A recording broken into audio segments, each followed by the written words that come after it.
Price the Lord, ஹல்லேலூயா. கிறிஸ்துவுக்குள் பிரியமானவர்களே, இந்த அருமையான காலை வேளையிலும் தேவ சமூகத்துக்கு வந்த உங்கள் ஒவ்வொருவரையும் இயேசுவின் நேற்று நாமத்தினாலே அன்பின் வாழ்த்துக்கள். ஆமென்.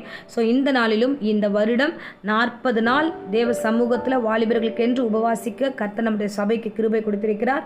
இன்றும் 40வது நாள் நம்ம வந்திருக்கோம். உண்மையாகவே வாலிபர்களை கர்த்தர் ஆசீர்வதித்து நம்ம சபையில் இருக்கிறவர்களையும் ஆண்டவர் தாமே எடுத்து உயர்த்தி பயன்படுத்துவார் என்று விசுவாசித்து நம்ம இந்த நாளில் ஜெபித்து கொண்டிருக்கிறோம். ஆமென். எஸ்பெஷலி உங்களுடைய ஜெபத்தையும் கர்த்தர் கேட்டிருக்கிறார், உங்களையும் கர்த்தர் ஆசீர்வதிப்பார். ஆமென். ஸோ இந்த நாளிலும் கர்த்தர் கொடுக்குற வேத வசனத்துக்கு நேராக நம்முடைய கவனத்தை திருப்புவோம். ஏசாயா 54ஆம் அதிகாரம் 3ஆம் வசனத்தை அடியேன் வாசிக்கிறேன். நீ வலப்புறத்திலும் இடம்புறத்திலும் இடம் கொண்டு பெருகுவாய். ஆமென். ஹல்லேலூயா. அருமையான வார்த்தை பாருங்க. நீங்க பெருகுகிற பிள்ளைகளா இருப்பீங்க, நீங்க எல்லாவற்றிலும் ஆசீர்வாதம் உள்ள பிள்ளைகளா இருப்பீர்கள் என்று கர்த்தருடைய வேதம் சொல்லுகிறது. ஆமென். ஹல்லேலூயா. நம்முடைய வாழ்க்கையில ஒரு பெருக்கத்தை கர்த்தர் கட்டளையிட வேண்டும் என்று விரும்புகிறார். எல்லா விதத்திலையும் நாம் பெருக்கத்தோடு வாழ வேண்டும், ஆசீர்வாதத்தோடு இருக்க வேண்டும் என்று. ஸோ இந்த வேளையில் ஆசீர்வாதம், குடும்ப ஆசீர்வாதமாக இருக்கட்டும், வருமானத்தின் ஆசீர்வாதமாக இருக்கட்டும், படிக்கிற விஷயத்தில் ஆசீர்வாதமாய் நம்ம வாழ வேண்டும் என்பது தேவ திட்டமாக இருக்கிறது. அதனால தான் இன்னைக்கு ஆண்டவர் வாக்கு கொடுக்குறாரு. இந்த ஆண்டு நீங்கள் பெரிய அளவில் பெருக்கத்தை நீங்கள் காண்பீர்கள் என்றும் கர்த்தர் பேசுகிறார். ஹல்லேலூயா. யாருக்கு ஆண்டவர் இந்த பெருக்கத்தை கொடுக்குறாருன்னா, ஒடுக்கப்பட்டவர்களுக்கு தான் இந்த பெருக்கம்.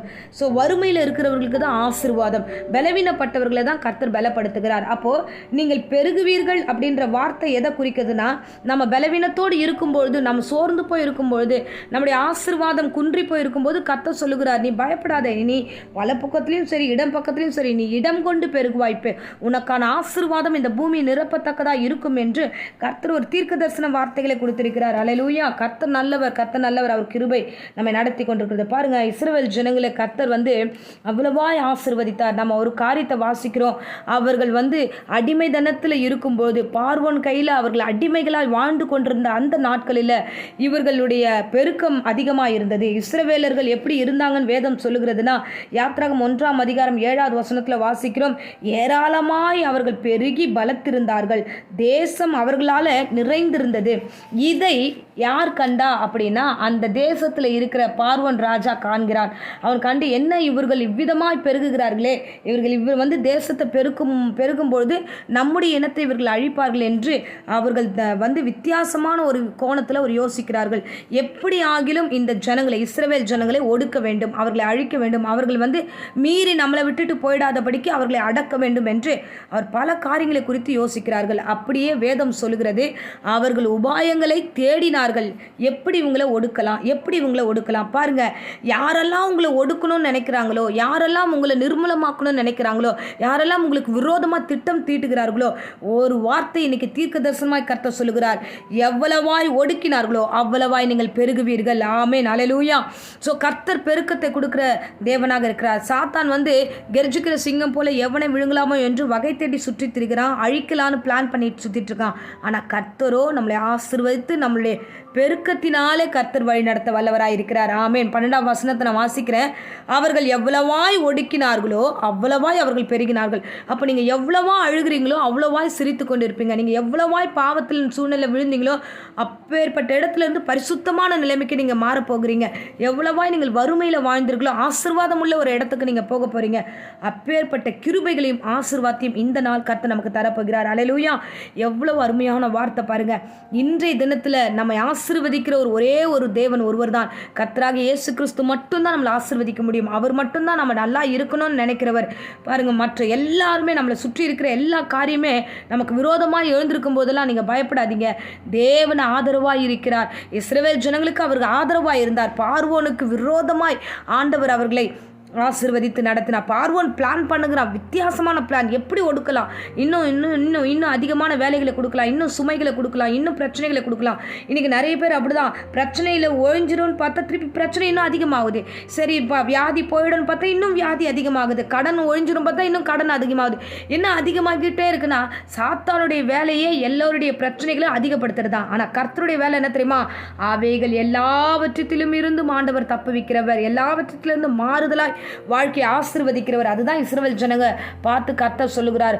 மறைமுகமான திட்டத்தை பார்த்த உடனே சொல்லுகிறார், இவர்கள் பெருகுவார்கள். அல்லேலூயா. அதை தான் சொல்றார், நீ வல பக்கத்திலும் இடப்பக்கத்திலும் இடங்கொண்டு பெருகுவாய்.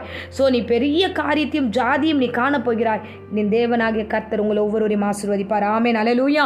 ஸோ இந்த நாளிலும் தேவ சமூகம் நம்மோடு கூட இருக்கிறது. நம்ம வீடுகளில் இருக்கிற ஒவ்வொரு வாலிபர்களும் கர்த்தர் ஆசீர்வதித்து சகல ஞானத்தில் பெருகுவார்கள், சகல பலத்தில் பெருகுவார்கள், ஆசீர்வாதத்தில் பெருகுவார்கள், வேலை ஸ்தலத்தில் ஞானத்தோடு பெருகுவார்கள். இவ்விதமாய் கர்த்தர் இந்த நாட்களில் உங்கள் பிள்ளைகளை ஆசீர்வதிப்பேன் என்று வாக்கு கொடுத்திருக்கிறார். அவர்களுடைய மனநிலைமை எதில் ஒடுக்கப்பட்டதோ அதில் நான் விடுதலையாக்கி நடத்துவேன் என்றும் கர்த்தர் வாக்கு கொடுத்திருக்கிறார். கொடுத்த வாக்கின்படி அவர் நடத்த வல்லவராயிருக்கிறார். ஆமென். அல்லேலூயா. இஸ்ரவேலை ஆசீர்வதித்த தெய்வம் நம்மை ஆசீர்வதிக்கிறார். நம்மை ஆசீர்வதிக்கிறவர் நம்மளை சார்ந்தவர்களையும் அவர் ஆசீர்வதிக்க வல்லவராயிருக்கிறார். எந்த நோக்கத்துக்காக இந்த 40 நாள் உபவாசம் வைத்து ஓடிக்கொண்டிருந்தோமோ, 40 நாள் உபவாசம் இந்த வாலிபர்களுக்காக நம்ம ஆண்டவருடைய சமூகத்தில் விழுந்து கிடந்தோமோ, இன்றைக்கு அந்த நாள் வந்தது. இந்த நாளை கர்த்தர் ஆசீர்வாத நாளாய் மாற்றியிருக்கிறார். ஆமென். ஸோ ஒவ்வொரு வாலிபர்களையும் கர்த்தர் தாமே ஆசீர்வதிப்பாராக. ஆமென். ஆமென். இப்பொழுதும் அடியேன் ஜெபிக்கிறேன். அன்பு ரட்சகா, இந்த அருமையான தருணத்தில் அப்பா கிருபைகள் ஏராளமாய் கொடுத்ததுக்காக ஸ்தோத்திரம் ராஜா. அப்பா அந்த வாலிபர்களை ஒடுக்குகிற பிசாசை இயேசுவின் நாமத்தினாலே சபித்து கட்டுகிறேன். யாரெல்லாம் ஒடுக்கப்பட்டார்களோ, யாரெல்லாம் ஆண்டவரே அதிகமான சுமையில் இருக்கிறார்களோ, அவர்கள் எல்லாரும் ஆண்டவரே இன்றைய தினத்தில் ஆண்டவரே அப்பா நீர் பெருக்கத்தின் ஆவினால நிரப்பி அபிஷேகம் பண்ணி அவங்களை ஆசீர்வதிப்பீராக, ஆசீர்வதிப்பீராக. எங்கெல்லாம் ஒடுக்கினார்களோ அங்கெல்லாம் விஸ்தாரமான இடத்துக்கு அந்த பிள்ளைகள் வருவார்களாக. இந்த பிரசங்கத்தை கேட்கிறவர்களுக்கு ஆசீர்வாதம் பெருகட்டும், நன்மைகள் பெருகட்டும், சுகம் பெருகட்டும், ஆரோக்கியம் பெருகட்டும். விதமாய் பெருக்கத்தை கொடுத்து ஆசீர்வதிங்க, ஆசீர்வதிங்க. யாருக்கும் எந்த நாசமோசமும் பலவீனமோ நேராதபடிக்கு பாதுகாத்துக்கொள்ளும். ஒவ்வொரு வாலிபர்களையும் ஆண்டவரே அப்பா இளம் ஆண்டவரே டீன்ஸையும் நான் ஆசீர்வதிக்கிறேன். ஆண்டவரே தவறுதலான முடிவும் தற்கொலைக்கு நேராய் போகாதபடிக்கு எல்லோருடைய உயிரையும் நீர் வேலி அடைத்து காத்துக்கொள்வீராக. ஆண்டவரே இயேசு பெரியவர், ஒவ்வொருடையும் பரலோக ராஜ்யத்தில் சேர்ப்பதில் வல்லவராயிருக்கிறேன். செய்தருளும் ஆசீர்வதியும் வழிநடத்தும். இம்மட்டும் இந்த உபவாச நாள் ஜெபத்தில் வந்த எல்லா பிள்ளைகளையும் நீர் ஆசீர்வதிப்பீராக. இந்த காலை வேளையில் பிரசங்கம் கேட்கிற வீடுகளில் ஆண்டவரே உம்முடைய மகிமை விளங்கட்டும், உம்முடைய ஆசீர்வாதம் விளங்கட்டும். ஆண்டவரே நீ ஆசீர்வாதமாய் இருப்பா என்ற வாக்கின்படியும் ஆசீர்வதிக்கிற ராஜா.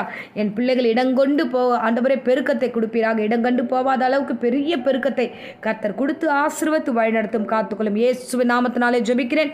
வியாதியோடு பலவீனத்தோடு யாராகிலும் இந்த பிரசங்கத்தை கேட்டுக்கொண்டிருந்தா எல்லா வியாதியும் நீங்கி பூரண சுகத்தை கொடுத்து வழிநடத்தும். இயேசுவின் நாமத்திலே ஜெபிக்கிறோம் ஜீவனுள்ள நல்ல பிதாவே. ஆமென். ஆமென். Praise the Lord. God bless you.